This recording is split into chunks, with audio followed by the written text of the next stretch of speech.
বাঙালি যে বলিউডে রাজত্ব করতে পারে সেটা বিভিন্ন প্রজন্মে বিভিন্ন অভিনেতা অভিনেত্রী বারে বারে প্রমাণ করেছেন।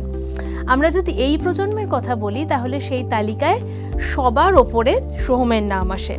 কিন্তু শুধু বলিউড নয়, তিনি কিন্তু টলিউডে সমানভাবে কাজ করছেন, করে যাচ্ছেন এবং দর্শকদের একেবারে ভিন্ন ভিন্ন স্বাদের ভিন্ন ভিন্ন গল্প উপহার দিচ্ছেন। তো এবার সোহম ভূতের গল্প শোনাতে আসছে, তাই তো? সেই ভূতের গল্প এবং ভূতের বাইরের আড্ডা দিতে আজকে এবিপি লাইভে এসেছে সোহম। ওয়েলকাম। প্রথমত ধন্যবাদ তোমাকে যে এরকম একটা ইন্ট্রোডাকশন দিলে। আমি এই কথাটা একদমই মানি না যে আমি কোনো টপে আছি বা something, but thank you for your kind words and happy new year. একদম হ্যাপি নিউ ইয়ার তোমাকেও, কারণ নতুন বছরেই আমাদের প্রথম দেখা হচ্ছে। আমি যেটা বললাম যে ভূতের গল্প, ভানুপ্রিয়া ভূতের হোটেল, তো সেই ভানুপ্রিয়া ভূতের হোটেলে আসার আহ্বান পাওয়া, রাজি হওয়া এবং ফাইনালি গিয়ে ভূতের খপ্পরে পড়া, সেটা কেমন ছিল? এই স্টোরিটা কেন যাই না আমার কাছে খুবই স্পেশাল দুটো কারণে। কারণ একটা তো ডেফিনেটলি বিকজ আমি উইন্ডোজের সাথে আগে একবার কোল্যাবোরেট করেছি ব্রহ্মা জানেন গোপন কম্মুটির মতন গল্পে। তো সেম টিমটাই আবার এই ফিল্মটা বানাচ্ছে, ভানুপ্রিয়া ভূতের হোটেল। অরিত্রদা ডিরেক্ট করছে, জিনিয়াদি এবং গোধূলিদি এটা লিখেছে। গোধূলিদি যদিও ব্রহ্মা জানেনে ছিল না, ওখানে সম্রাজ্ঞী ছিল, তো এটাতে জিনিয়াদি এবং অরিত্রদা আছে। তো এই কারণে ডেফিনেটলি স্পেশাল। দ্বিতীয় কারণে special because this is actually the first film যেখানে আমাকে ভেবে একটা চরিত্র লেখা হয়েছে। কারণ right from the Inception of it, মানে এই গল্পটার যখনই ভাবনাটা বা প্রকৃতভাবে যেই সিডটা আমরা বলি যে যখন ভাবা হয়, তখন থেকেই জিনিয়াদি has been in discussion with me about this film. তো আমি তখন থেকেই তার জন্য খুবই কৃতজ্ঞ ওদের কাছে, আর তার জন্য এটা স্পেশাল। ভূতের গল্প তো ডেফিনেটলি আমাদের কার না ভালো লাগে। হরর কমেডি আমাদের বা আমার স্পেসিফিক্যালি খুবই ফেভারিট একটা জনরা। শুধু যে আজকালকার দিনে স্ত্রী রিলিজ করেছে তার জন্য নয়, মানে এটা ভূতের ভবিষ্যৎ থেকে বা তারও আগে অনেক এরকম ফিল্মস বানানো হয়েছিল যেটা মজাও দেয় আবার একটু ভয়ও পাওয়ায়। হ্যাঁ, আমরা গয়নার বাক্সও দেখেছি সেরকম করে। তো এই ফিল্মসগুলো ডেফিনেটলি খুবই মজাদায়ক। আমরা ছোটোবেলার থেকে এই সব গল্প শুনেছি। তো আমি যেহেতু 90s কিড, তো ওখানে power cuts were very normal thing. আমাদের লোডশেডিং প্রায় হতো, আর লোডশেডিং মানেই আর পড়াশোনা করতে হবে না, অজুহাত পেয়ে গেছি যে সব মানে বন্ধুরা মিলে নিচে নেমে আমরা খেলবো। কিন্তু সবচেয়ে একটা ইম্পর্টেন্ট ভেঞ্চার তখন হতো হচ্ছে আমরা একটা টর্চ লাইট দিয়ে এরকম করে মুখের সামনে নিয়ে ভূতের গল্প বলতাম একটা গোল করে। তো এই ব্যাপারটা না সবসময় থেকেছে আমাদের মধ্যে। সেটা ঠাকুমার ঝুলির গল্প বলা হোক, সেখানে ভূতের গল্প ছিল না, কিন্তু তাও মানে সব রকমের হাউমাউ খাও হোক, রূপকথা ভূত বা এরকম জিনিসপত্র বলতে কার না ভালো লাগে। আর উইন্ডোজের সাথে সেটা বলতে পেরেছি, সেটা মানে উইন্ডোজের জন্য এটা প্রথম জনরা, প্রথমবার এটা অ্যাটেম্প্ট করা হরর কমেডি জনরাটা। তো সেইটার পার্ট হয়ে ডেফিনেটলি খুবই ভালো লাগছে। মিমির সঙ্গে তোমার পর্দায়, আমি জাস্ট অরিত্রদার সঙ্গে কথা বলছিলাম যে ভূত তো ডেফিনেটলি রয়েছে, একটা ভরপুর প্রেম রয়েছে, প্রেমের গল্প রয়েছে। তো সেই পর্দার প্রেম, সেটা ক্যামেরার সামনে সেই রসায়নটা এবং মানে তার পিছনে তোমাদের রসায়নটা বা তোমাদের বন্ধুত্বটা, সেটা কেমন ছিল? অ্যাকচুয়ালি কি হয়ে যায় বলো তো, আমরা ভাবতে ভালোবাসি যে যখনই আমরা পর্দার পেছনে বা পর্দাতে কাউকে দেখি, যাদের একসাথে দেখি, তাদের হয়তো পর্দার পেছনেও একটা খুব ঘনিষ্ঠ প্রেম আছে, বন্ধুত্ব আছে। এইসব আমরা ভাবতে ভালোবাসি, কারণ আমরাও ছোটবেলায় যাদের শাহরুখ কাজলকে তো আমি ভাবতাম তারা হয়তো হাজব্যান্ড আর ওয়াইফই, ঠিক আছে। অনেক পরে জানতে পারলাম গৌরী খান বলে কেউ এক্সিস্ট করে আর কি, ঠিক আছে। তো এটা ভাবতে ভালো লাগে। কিন্তু ডেফিনেটলি যেটা আমাদের হয়েছে এই ফিল্মটার থ্রু, যে আমি মিমি চক্রবর্তীকে অ্যাজ এ হিউম্যান বিং জানতে পেরেছি। কারণ এটা হয়তো ওর শুনতে ভালো লাগবে না, but I have grown up watching her films, ঠিক আছে।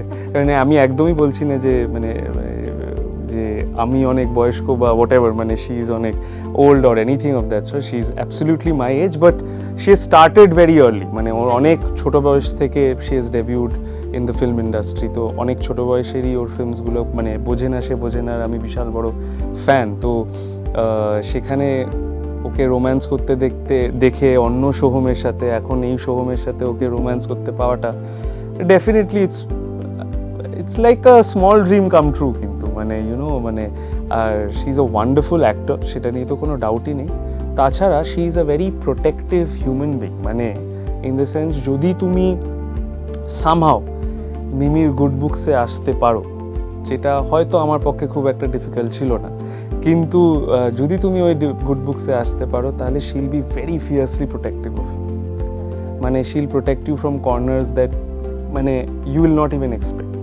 তো সেইটা মিমির মধ্যে, মানে she is like a mother, মানে আমি বলছি না mother figure to me, but like she is how a mother protects her child, you know, like তুমি মানে আগলে ধরে রাখে, খুবই প্রোটেক্টিভ, আর মানে সেটা আমার খুব ভালো লাগে as a quality, it's very attractive as a quality. So yeah, বলিউডের ভূত নাকি বাংলার ভূত, কে বেশি ভয় দেখায় তোমায়? কারেন্টলি যা ইলেকশন আসছে তো না, মানে আমার তো মনে হয় বাংলার ভূত বেশি ভয় পাই, কারণ আমরা যা সব শাকচুন্নি কিংবা ডাইনি কিংবা রাক্ষসদের গল্প শুনেছি, এইগুলো আমাকে ভয় ঠিক পাওয়ায় না, আমায় ভয় পাওয়ায় মানুষরা বেশি। কারণ মানে আমার মনে হয় এই যে গোটা ভূতের ব্যাপারটা যে ক্রিয়েট করা হয়েছে, এটার মধ্যে একটা সোশ্যাল স্ট্রাকচার ইনভলভড। কোথাও গিয়ে তুমি যখন দেখবে যে লোকেদের ডাইনি বলা হয় বা আগেকার জামানায় উইচ বলা হতো, এটা কোথাও গিয়ে যখনই আমরা কাউকে বুঝতে পারতাম না, স্পেশালি মহিলাদের যখন বুঝতে পারতাম না, তখনই এই তকমাটা তাদের দেওয়া হতো যে এ ডাইনি। তো আমার কাছে এটা প্রচণ্ডভাবে একটা সোশ্যাল স্ল্যাপ হিসাবে মনে হয়। আর আমার মনে হয় যতদিন না আমরা এগুলোর থেকে বেরোতে পারবো, বিশ্বাসটা বিশ্বাসের জায়গা, কেউ বিশ্বাস করতেই পারে প্যারানর্মাল অ্যাক্টিভিটিতে, কিন্তু সেটা যাতে জেন্ডার স্পেসিফিক না হয়ে যায়। তো সেটাই, মানে আমাকে এগুলো খুব একটা ভয় পাওয়ায় না, বরঞ্চ মানুষরা আজকাল যা করছে, সেটা সোশ্যাল মিডিয়ার যুগে হোক কি আদারওয়াইজ হোক, বড় বড় চেয়ারে বসে হোক, সেইটা আমার বেশি ভয় পাওয়ায়। মানুষের কথা বলছিলে তো, এবং সোশ্যাল মিডিয়াতে ডেফিনেটলি দেখছো যে ছবির ব্যবসা, সেটা নিয়ে খুব একটা দ্বন্দ্ব, বিভিন্ন জায়গায় বিভিন্ন রকমের নাম্বারস নিয়ে, বা অভিনেত্রীদের ট্রোলিং, এই সমস্ত কিছু একটা চলছে। এইটা কোথাও না কোথাও গিয়ে ব্যক্তিগতভাবে ইন্ডাস্ট্রির পার্ট হিসেবে তোমায় আঘাত করে? তোমার সাথে অনেস্ট হবো তোরসা, ভেরি অনেস্টলি, হ্যাঁ, মানে আমি এটা মনে করি যে আজকের দিনে দাঁড়িয়ে দুনিয়ায় যেই জিনিসগুলো হচ্ছে, সেটা মণিপুরে হোক, সেটা গাজায় হোক, সেটা যেখানেই হোক, আরও অনেক জায়গায় হচ্ছে, ভেনিজুয়েলা বলো, ফিনল্যান্ড বলো, আমাদের দেশে অনেক জায়গায় হচ্ছে, আফ্রিকাতে তো হয়েই থেকেছে, সেখানে না এই জিনিসগুলো খুব ছোট, আর maybe because of social media আমরা আরও বেশি খবর পাই এগুলোর ব্যাপারে, যেটা আমাকে অ্যাজ এ হিউম্যান বিইং খুব এফেক্ট করে। আমি দেখতে পারি না এই জিনিসগুলো, খুব এফেক্ট করে আমাকে, আর আমি চেষ্টা করি আমার মতন করে কিছু না কিছুভাবে এটা সাহায্য করার, সেটা লোকেদের না জানিয়ে আমার মনে হয় সেটা করাটা বেটার, কারণ জানিয়ে করাটায় আমি খুব একটা বিশ্বাস করি না। তো সেখানে না এই ট্রোলিং, এই ব্যবসা অফ বেঙ্গলি ফিল্ম, এগুলো ভেরি ফিবল ম্যাটার্স বলে আমার ধারণা। মানে দে ডোন্ট ইভেন, মানে কি করে তুমি এটাকে কম্পেয়ারও করবে, মানে হাউ ডু ইউ তুমি এগুলো দেখছো সারাদিন তোমার সোশ্যাল মিডিয়ার থ্রু, কি বাকি খবর পড়ছো, বই পড়ছো, উইজডম গার্নার করছো, যেখান থেকেই পারছো। আর এটা ফিলসফার্সরা আগে থেকেই বলে গেছে যে ফর আ জাস্ট সোসাইটি, মানে it's a utopia to garner a socialist society. তো আমি জানি না যে এটা কতটা পসিবল হবে আজকের দিনে দাঁড়িয়ে, যেখানে একটা বলতে পারো একটা সিউডো ফ্যাসিস্ট পৃথিবী আমরা দেখতে পাচ্ছি, শুধু দেশ না, একটা পৃথিবী দেখতে পাচ্ছি। সেখানে দাঁড়িয়ে আমার মনে হয় যে basic trolling of actors definitely খারাপ লাগে, তুমি যেটা বলছো, হ্যাঁ, কার ভালো লাগবে ট্রোল হতে বা বাট আমার মনে হয় at the larger scheme of things is a very small things and it shouldn't effect anyway. সম্প্রতি বলিউডের ধুরন্ধর খুব ভালো ব্যবসা করেছে। ও রোমিওতে শাহিদের যে লুকটা আমরা দেখেছি, সেটা নিয়ে ভীষণ চর্চা হয়েছে, প্রশংসা যেমন হয়েছে তেমন অনেকে অনেক রকম চর্চা করেছে। তো কোথাও গিয়ে আমরা, মানে যেমন বলছো 90s কিড, আমরা বলিউডের যেমন নায়কদের দেখে এসেছি বা টলিউডেও, সেই ধারাটা সম্পূর্ণ বদলে গেছে, মানে একদম। এই বিষয়টাকে তোমার ভালো লাগে?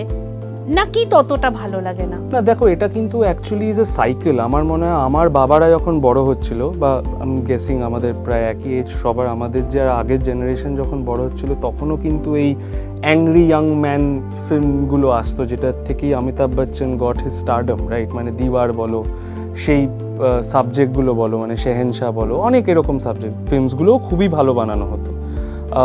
এটা না প্রত্যেক কটা টাইমের একটা সোশিও পলিটিক্যাল যে কোনোটেশনটা থাকে, যেটা ধরো আমাদের 47-এর পরে তো naturally India was siding with Russia little, তখন কিন্তু তুমি দেখবে একটা কমন ম্যান ফিল্মস বানানো হতো, যেটাতে Ashok Kumar use to star. তারপরে তুমি যদি দেখো আমাদের যেহেতু এমপ্লয়মেন্টের একটা খুব বাজে ব্যাপার তৈরি হচ্ছিল বলে 80s-এ and in the 70s and 80s the Rajesh Khannas, the Vinod Khannas and Amitabh Bachchan became the angry young man, because কোথাও গিয়ে আমাদের মনে হলো দ্যাট বিকজ অফ দিস মানে মানুষে খুব রেগেছিল আমার মনে হয়, তো তার জন্য মনে হয় এই ফিল্মসগুলো সেগুলোর উত্তর ছিল অ্যাংরি ইয়াং ম্যানের।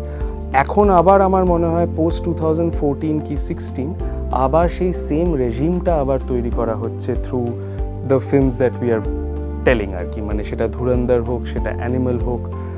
কারণ খুব ইন্ট্রিনসিক্যালি আমি একটা জিনিস মানে বিশ্বাস করি বলবো না, মানে এটা হিস্ট্রির একটা part, that India is a very recent democracy, মানে it's a very new democracy. এর আগে কিন্তু আমাদের শুধু এম্পায়ার্স ছিল, মানে সেটা বিভিন্ন রকমের সিভিলাইজেশন থেকে আমরা হারাপ্পা সিভিলাইজেশন, মহেঞ্জোদারো, এখান থেকে যা এই ল্যান্ডটা was a part of a civilisation and kingdoms were there were kings. তো এখানে হিরো ওয়ারশিপটা খুব ইনগ্রেন্ড আছে আমাদের লোকেদের বা আমাদের মানুষের জিনসে। তো তার জন্যই তুমি যেই মেল স্ট্রং ফিল্মসগুলো দেখো, সেখানে যেই হিরোসগুলো হয়, সেটা ধুরন্ধরের রণবীর সিংও কিন্তু একটা লার্জার দ্যান লাইফ পিকচার, যে সিনেমায় এসে পুরো প্লটটা পাল্টে দিচ্ছে। So it's a beautifully made film, brilliant film, but কোথাও গিয়ে we have to have those hero figures, আর সেটা আমাদের ইন্ডিয়ানসদের বা এশিয়ানসদের দেখতে কিন্তু খুব মোটামুটি ভালো লাগে। Which is why মানে as a businessman, as a producer, they are catering to the market. প্রবলেমটা এটা হয়ে যায়, Dhurandhar is a brilliant film, Animal is a very good film, আমারই নিজের ডিরেক্টর বানিয়েছে সন্দীপ রেড্ডি ভাঙ্গা। প্রবলেমটা এটা হয়ে যায় যখন লোকজন এটাকে কপি করার চেষ্টা করে, যে এই মডেলটা কাজ করছে, এই মডেলটা আমরা কপি করি। এটাতে কিন্তু কোনোদিনও আমার মনে হয় না সাকসেস পাওয়া যায়, কারণ যে ধুরন্ধর বানিয়েছে বা যে অ্যানিমাল বানিয়েছে, সে খুব কনভিন্সড হয়েছে ওই সাবজেক্টটা নিয়ে, এই গল্পটা নিয়ে, যে এই গল্পটা আমাকে বলতে হবে। তো সেই কনভিকশনটা যদি বাকি ডিরেক্টরসদের ওই ফিল্মগুলোর মধ্যে না থাকে, আমার মনে হয় তাহলে বিষয়টা একটু খেল হয়ে যাবে, মানে এটা আমার ব্যক্তিগতভাবে মনে হয়। উইচ ইজ ওয়াই আজকে যখন অরিত্রদা একটা ব্রহ্মাজানেন বানাচ্ছে, কি ভানুপ্রিয়া ভূতের হোটেল বানাচ্ছে, he is very convinced about this subjects. অরিত্রদা হঠাৎ করে রোমিও বানাতে যাচ্ছে না, মানে ও রোমিও বানাচ্ছে না বা অ্যানিমাল বানাচ্ছে না, ভবিষ্যতে বানাবে কিনা আমি সেটা জানি না, কিন্তু আমি বলছি যে হি is very convinced of this subjects. আমার এখনো মনে হচ্ছে আমার মা ব্রহ্মাজানেন দেখে বলেছিল যে আমার তরুণ মজুমদারের কথা খুব মনে পড়ে গেল অরিত্রর ডিরেকশনটা দেখে, ওই ফ্লেভারটা পেয়েছে। সো সবারই এক একটা স্টাইল থাকে। আজকে যেরকম 90s-এ একটা পার্টিকুলার স্টাইল ছিল, যেখান থেকে Shahrukh Khan's of the world became famous, the romantic boy and all of that. তো প্রত্যেক কটা টাইমেরই আমার মনে হয় প্রত্যেকটা একটা স্টাইল থাকে। এবার তুমি যদি সেই টাইমটার সাথে চলতে পারো ভালো, আর নয়তো তুমি তোমার স্টাইলে স্টিক করে ওই গল্পটা বলো, কারণ আমার মনে হয় সবারই একটা অডিয়েন্স আছে। মানে ভালো গল্প মানুষ দেখতে চায়, সেটা যে কোনো জনের হোক। হ্যাঁ, মানে এবার এখনকার দিনে কি হয়ে গেছে, এত কিছু বানানো হচ্ছে বলে, যে এত শর্ট ফরম্যাট, এত অনেক কিছু ঢুকে গেছে বলে, একটা জিনিসের না প্রপার একটা ডিস্ট্রিবিউশনও লাগে। উইচ ইজ ওয়াই আমার মনে হয় লাপাতা লেডিজের মতন একটা ফিল্মের সঙ্গে আমির খান যদি না জড়িয়ে থাকতো, আমি জানি না কত লোকের কাছে সেটা পৌঁছাতে পারতো। ডেফিনেটলি ওটা বিশাল দারুণ একটা ফিল্ম, আমি প্রায় 4 বার দেখেছি, কিন্তু মানে আমি জানি না কতজন সেটা দেখতো যদি আমির খান ওটার সাথে অ্যাসোসিয়েটেড না থাকতো। এরকম আরো অনেক ফিল্মস ইন্ডিয়াতেই বানানো হচ্ছে যেটার ব্যাপারে আমরা কোনো আইডিয়াই রাখি না।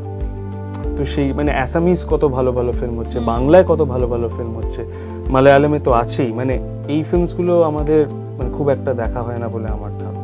বলিউডে কোন অভিনেতা বা অভিনেত্রীর সঙ্গে প্রথম আলাপটা চিরকাল মনে থাকবে? শাহিদ কাপুর, অবভিয়াসলি। কারণ সেটা কেমন ছিল? হয় না মানে তুমি যখন ছোট থাকো, তুমি যখন প্রথমবার, আমার মনে আছে আমি এসএল ওয়ার্ল্ড বা নিকো পার্ক গেছিলাম, ওই অ্যামিউজমেন্ট রাইডগুলো চড়ে মানে চড়ার আগে যে এক্সাইটমেন্টটা থাকে, মানে দুর্গাপুজো আসার মতন, মানে চলে আসলে তো শেষ হয়ে যায়, বাট চড়ার আগে যে এক্সাইটমেন্টটা থাকে তখন ঘুম হবে না, এই রোলার কোস্টারে চড়ে কি বমি পাবে কিনা, মানে অনেক কিছু ভাবনা চিন্তা চলে তোমার মাথায় চলে। আমার এক্স্যাক্টলি সেম জিনিসটা হয়েছিল যেদিনকে প্রথমবার আমার ওর অফিস আছে জুহুতে, সেখানে আমাদের প্রথম দেখা হয়েছিল before the shoot of our film. তো যখন প্রথমবার দেখা করতে যাই আমার মনে হলো আর মানে কি হবে কি না হবে, কারণ ছোটবেলা থেকে দেখছি কামিনে, জব উই মেট, মানে ইশক বিশ থেকে আমি দেখছি শাহিদ কাপুরকে।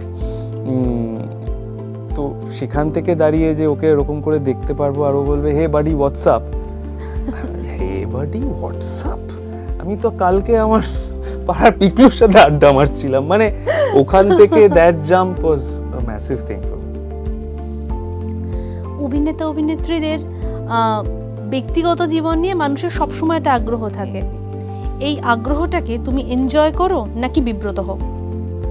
কোনোটাই হয় না, মানে এনজয়ও করি না, বিব্রতও হই না, মানে এই জিনিসগুলো আমাকে, তুমি যেটা প্রথম থেকেই বলছে, মানে আমাকে এগুলো একদমই এফেক্ট করে না। মানে আমি সত্যি ভালো কাজ করতে চাই, আমি শুধুমাত্র অ্যাজ অ্যান অভিনেতা কাজ করছি না আপাতত, কারণ ডেফিনেটলি অভিনেতাটা আমার পেশা, আমি একটা হিউম্যানিটেরিয়ান হিসেবেও চেষ্টা করছি আমার কাজগুলো করা আমার মতন করে। তাছাড়া আমি লিখতে আজকাল শুরু করেছি, আমি অলরেডি ক্রিয়েটিভলি প্রডিউস করা শুরু করেছি বম্বেতে, সো সেই কাজগুলো আস্তে আস্তে সব বেরোবে, সব শুরু হবে। তো আমি মনে করি যে আমরা যেই ফিল্মসগুলো বানাচ্ছি বা যেই গল্পগুলো বলছি সেগুলো আর ফর পোস্টারিটি, এটা মানে আমার নাতি নাতনিরাও যদি হয় জীবনেও তারাও দেখতে পারবে। তো আমি চেষ্টা করব তাদের জন্য কিছু রেখে যাওয়ার জন্য, যাতে আমরা গল্পগুলো যেগুলো বলি সেটার থেকে কোনো একটা বেসিক ডিফারেন্সও বানাতে পারি। একই সময় একটা সমান গুরুত্বপূর্ণ চরিত্র, একটা বাংলায় অফার পেয়েছো, একটা হিন্দিতে অফার পেয়েছো, চুজ করতে হবে, কোনটা করবে? এটা অ্যাকচুয়ালি আমি মনে করি যে মানে এটা হয়েছে অ্যাকচুয়ালি ইভেন ডিউরিং ভানুপ্রিয়া আমার কয়েকটা অফার্স বাইরে থেকেও এসেছিলো। এটা আমার না বলতে ভালো লাগে না, আমার সামাও মনে হয় যেন খুব পম্পাস হচ্ছে নিজের ব্যাপারে যে আমার কাছে এত কাজ, I don't like it. But আমার মনে হয় যেহেতু আমি committed to a particular project, সেই কমিটমেন্টটা বাংলার হোক কি হিন্দির হোক, we should absolutely hold up that commitment more than anything else. গল্প তোমার দুটোই ভালো লাগতে পারে, চরিত্র তোমার দুটোই ব্যাপক লাগতে পারে, কিন্তু আমার মনে হয় যে কমিটমেন্টটা তুমি আগে দিয়ে রেখেছো সেটা, মানে উইন্ডোজ কোনো অংশেই ছোট প্রোডাকশন হাউস না, কিন্তু মানে আমি আরও ইন্ডিপেন্ডেন্ট প্রোডাকশন হাউসের সাথেও কাজ করেছি বাংলায়। তো যদি তুমি কমিটমেন্টটা দিয়ে থাকো তোমায় সেটাকে আপহোল্ড করা উচিত বলে আমার ধারণা। আর সেই কমিটমেন্টটা শুধু শুটিংয়ের কমিটমেন্ট নয়, এই যে আমি তোমার সাথে আজ বসে আমার ছবির প্রচারটা করছি, এটাও একটা কমিটমেন্ট, ছবিটার সঙ্গে শেষ পর্যন্ত থাকো একদম, কারণ এটা আমাদেরই ছবি, অন্য কারোর ছবি নয়। আর আমি মনে করি যে যদি তুমি না বলো যে আমার ছবি আসছে, লোকজন জানবে কি করে যে আমার ছবি আসছে? একদম। তো মানে specially in this market, so তো আমার মনে হয় that's also a commitment that people and actors should uphold. আমার সাক্ষাৎকারের শেষ প্রশ্ন একটু মজার প্রশ্ন দিয়ে আমি একটু সিরিয়াস বেশি করে ফেলেছি। না না, শিওর, একেবারেই না, মানে মানুষের মনের কথা তো এইভাবেই বলা যায়। বাঙালির ভূত বলতে যদি বলি, বাঙালির প্রথম ভূতের সঙ্গে রূপলী পর্দায় আলাপ বোধহয় ভূতের রাজা। হ্যাঁ, ধরো সেই ভূতের রাজাকে তুমি সামনে পেয়ে গেলে, তিনটে বর কি কি চাইবে? একটাই চাইবো, আচ্ছা, and all wars, all forms of it, সব যুদ্ধ যাতে শেষ হয়ে যায়। বুদ্ধ এসেছে, যুদ্ধ যাতে না আসে, মানে এটা বোধহয় আমাদের সবার চাওয়া। হ্যাঁ, মানে আশা তাই করবো, সবার নয় আসলে, কারণ যা অনেকেই চাইছে, যে অনেকে রোম্যান্টিসাইজ করে the idea of a war বা আই ডোন্ট নো হোয়াট, দেখা যাক। মানে আমার মনে হয় যে সেটা, এই বরটা যদি আমি পেয়ে যাই আমার খুব ভালো লাগবে, বাকিটা তারপরে সেটেল করে নিতে পারবো আমরা সবাই মিলে। একদম। ভানুপ্রিয়া ভূতের হোটেল নিয়ে দর্শকদের কি বার্তা দেবে? আমরা একটা খুব মজার ছবি বানিয়েছি, সত্যি আমার মনে হয় যে এই ছবিটা দেখে তোমাদের খুব মজা লাগবে, খুব হাসি পাবে, আর একটু হয়তো হালকা ভয়ও পেতে পারো। একটা হরর কমেডি ছবি, ভানুপ্রিয়া ভূতের হোটেল।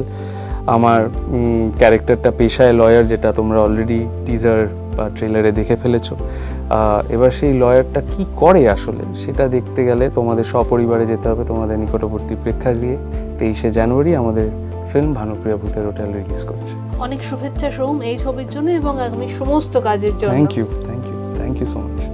বাকি সমস্ত খবরের জন্য নজর থাক এবিপি লাইভে। এবিপি আনন্দ, এগিয়ে থাকে, এগিয়ে রাখে।